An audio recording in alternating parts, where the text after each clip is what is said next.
అందరికీ నమస్కారం. మా ఛానల్కు తిరిగ స్వాగతం. ఈ వీడియోలో 1995లో ప్రారంభించబడిన ఉద్యోగుల పెన్షన్ పథకం ఈపీఎస్ పదవీ విరమణ తర్వాత ఉద్యోగులకు శాశ్వత ఆదాయాన్ని అందించడానికి రూపొందించబడింది. దాదాపు 3 దశాబ్దాలుగా ఈపీఎస్ కింద కనీస హామీ పెన్షన్ నెలకు ₹1,000 వద్ద నిలిచిపోయింది. కనీసం 10 సంవత్సరాలుగా చందా చేసిన సభ్యులకు 2014లో employees provident fund organisation EPF ఈ సంఖ్యను నిర్ణయించింది.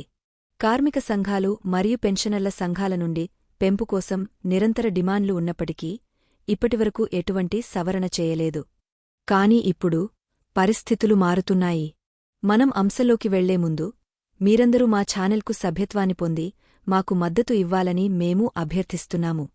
కార్మిక సంఘాలు మరియు పెన్షనర్లు గట్టిగా మరియు స్పష్టంగా చెబుతున్నారు. కనీస పెన్షన్ను నెలకు ₹7,500కి పెంచాలని వారు కోరుకుంటున్నారు.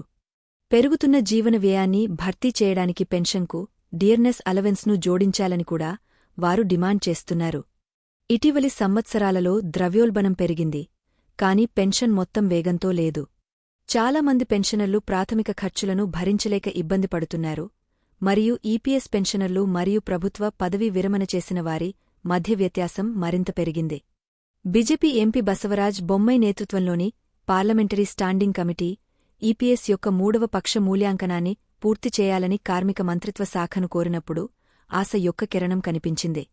30 సంవత్సరాలలో ఇటువంటి బాహ్య సమీక్ష నిర్వహించడం ఇదే మొదటిసారి. 2025 చివరి నాటికి మూల్యాంకనం పూర్తి చేయాలని కమిటీ కోరుకుంటోంది మరియు అత్యవసర భావనతో వ్యవహరించాలని మంత్రిత్వ శాఖను కోరింది. వారి నివేదిక స్పష్టంగా ఉంది. 2014 నుండి జీవన వ్యయం అనేక రెట్లు పెరిగింది, కాని పెన్షన్ అలాగే ఉంది.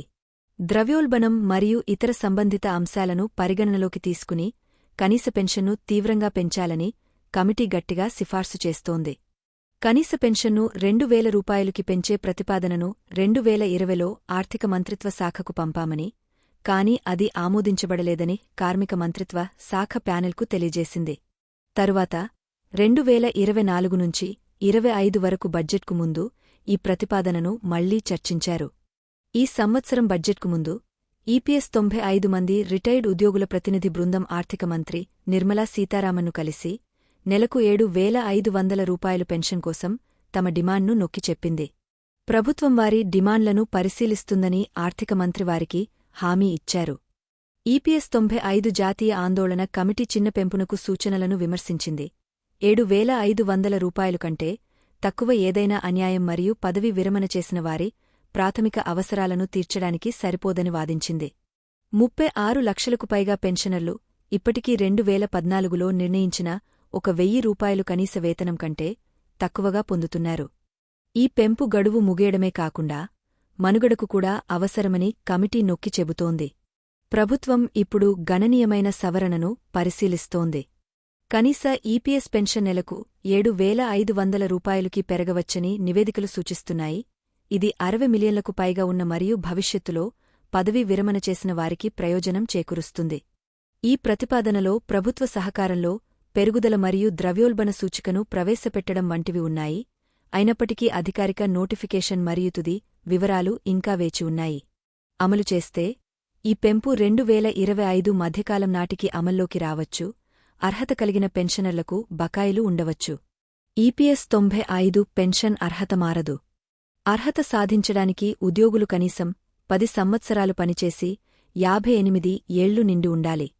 50 ఏళ్ల వయస్సులో ముందస్తు పదవీ విరమణ చేయవచ్చు, తక్కువ ప్రయోజనాలతో.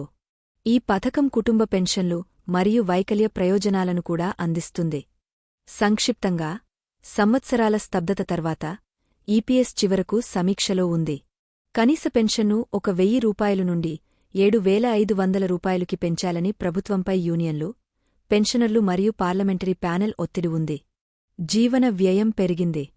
పెన్షనర్లు ఇబ్బంది పడుతున్నారు. సమీక్ష జరుగుతోంది మరియు ఫలితం లక్షలాది మందికి చాలా కాలంగా ఎదురుచూస్తున్న ఉపశమనాన్ని తెస్తుంది.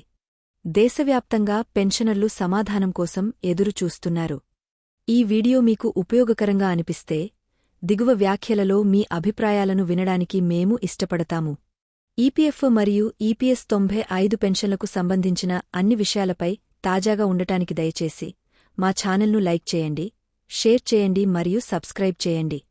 ఈ వీడియో చూసినందుకు ధన్యవాదాలు.